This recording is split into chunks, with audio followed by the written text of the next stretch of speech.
There's a time and season for everything, and I just think right now is the time for me to share with my family what I'm going through, how I feel, and to really just kind of get into it as we approach the eve of the nomination process. So that's what we're here for. But I just wanted to let that be known. The whole purpose of this is so I can share with my family, because I ain't been able to talk to Shay, Maxwell, Tyra, and Summer, and Raya Hart publicly about like what's going on. You know what I'm saying? And it's affecting all of us. I know it is. It ain't just affecting me. It's affecting all of us because we are family. So we are family, and we're always going to stand by you. And keeping us out of it was not real successful. Now, was it? I mean, I don't know. We'll see how that. We'll see. Right? Yeah.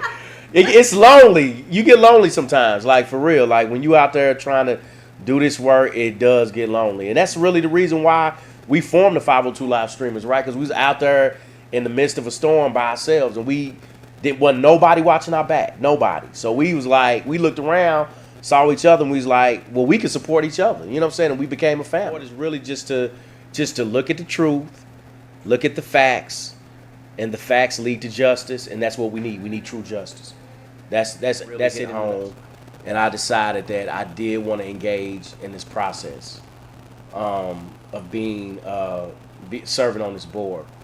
I do feel like representation is important. I feel like everybody needs to have someone that looks like them, has similar experiences, has similar backgrounds, and just comes from the same perspective. You need to have those people at the table to represent you. And y'all know this. I'm here to serve. That's it. That's my whole purpose in life. I am a foster child from the projects of Joliet, Illinois. And I made it. You know what I'm saying? But I only made it because I had people that believed in me. You know, my mom never gave up on me. My family never gave up on me.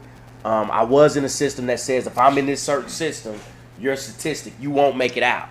You're going to go to jail and you're going to be dead with you being born into this system of foster care. And I survived. You know what I'm saying? But I didn't survive by myself. I survived by a lot of support.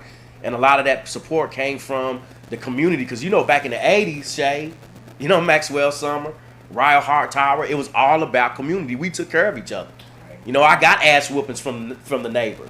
You know what I'm saying? I went to the candy lady, stole and got, you know what I'm saying, got in trouble. The community raised you. So they were a part of my success. So the fact that I feel like I owe a debt to my community and to my people because I made it. I beat the statistic. You know what I'm saying? So my purpose has always been to serve because of that. And a lot of people call the working poor. I understand what the working poor is. I understand what they go through. I understand what that is to have to live from paycheck to paycheck, or at times to not even have a paycheck and you don't know where the next meal is coming from. Those are the people that I represent. Those are the people that I speak for. Those are the people that I represent, and I always will represent because that's where I come from. And that's all I've ever wanted to do. I've always wanted to serve those people. I mean, it was a range of emotions: surprise, anger, confusion, but also understood. I mean, let's keep it all the way real. This process is political, is what it is. It's not supposed to be, but it is. It's a political process. But I was surprised that it was done so blatantly to myself and Stachelle, who, I mean, me and Stachelle have done nothing but serve our community. That's all we've ever done. That's right. You know, and to be honest, and when you watch that video that Cal Gordon put together today, like, you see that body of work. You see the work. And that's all I said on that day. Allow me to tell my story. Allow me, don't just make me a post. Don't make T-Made a post. Don't make me that. Let my work speak for itself. That's all I kept saying.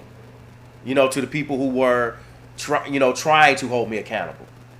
Look at my work. Look at what I've done. And I was telling them it's there. I gave them an opportunity to even look for it. It's there. Don't just pick and choose what you want to pick and choose. Because I already knew when they was coming at me like that. I already knew, look, I'm not even going to have to go look for it. Somebody else is going to dig it up. The people going to dig up the truth. And that's exactly what happened. The truth came out. But the truth always comes out.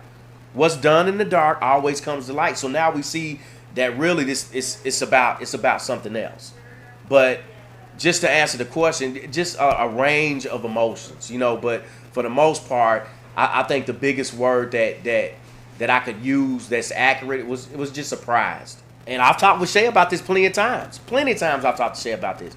Shay, I got transition. I got to do something else. You know what I'm saying? Been on the front lines of the protest. Been an activist. Done this, done that. I've seen what the root of the problem is. I get it. But I got to transition to another role. I got to be at the table. That's where God needs to use me now. That's how I can be more effective.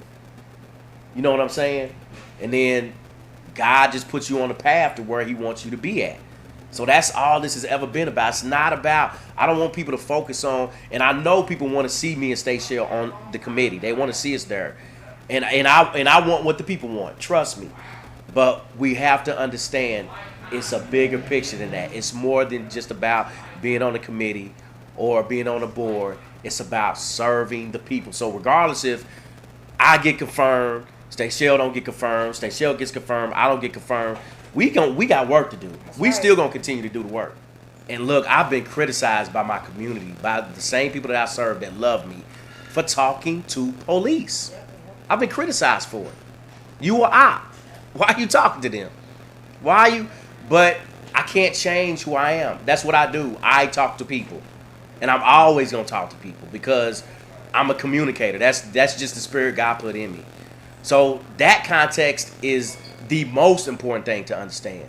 That on that day, I talked to police before and after the events of the Angry Vikings coming into our space at Breeway.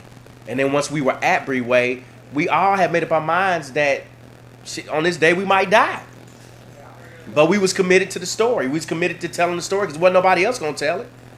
But it was the range of emotions that we felt on. We were frustrated. We were angry. We were confused. We was mad as hell. I mean, it was, and all of us felt those emotions. It wasn't, so that post that you saw, that didn't just represent, now I'll take accountability for it because I'm never going to run away from something that I did. But what I will say, though, is that wasn't just T. May's thoughts. That was the thought of the people who were involved in that. That is how we felt. And it wasn't about it. And you cannot ask people to not be emotional about when they are in the line and they are in, they can lose their lives. You cannot ask people not to be emotional about that and not to feel some type of way and to be a robot and not respond. That's people. You can't ask people to do that. Yeah, that's unfair. For the council members to use that to discount that not being down there that day. Yeah, is a problem. And what I love about social media is that we do get the date stamp everything when we post it. Yep. And clearly you see that was a day where everybody that's a part of this movement, we were tested. That was a test for us on that day, and we survived. Yes, ma'am. We survived. It was almost like it was an out-of-body experience for us. Yeah. Before and after. Sure was. Because what they don't realize is because we face death like that, like, we still have trauma from that. Yeah. And the thing about it, I want everybody to understand that's watching, I know for me, and it's got to be for you all, that is the day I'm asked to recount mostly. Yeah. Antonio, I'm talking about getting calls from everywhere. Yeah. I got to do a call next week that's coming all the way from Missouri. And what do they want me to mainly talk about? Yep. They mainly want me to talk about that video, the Angry Viking Day. And I ain't had no therapy for that. I ain't never went to therapy to deal with that. Right. To deal with the fact that we were in that type of conflict and we survived it. That was war. You get what I'm saying? We ain't had no therapy for that. Nobody's talked to us about that. I don't think we've even amongst each other been in the room and said, do y'all really understand the depth of what we lived through? Like a lot of people don't live through that. You get what I'm saying? That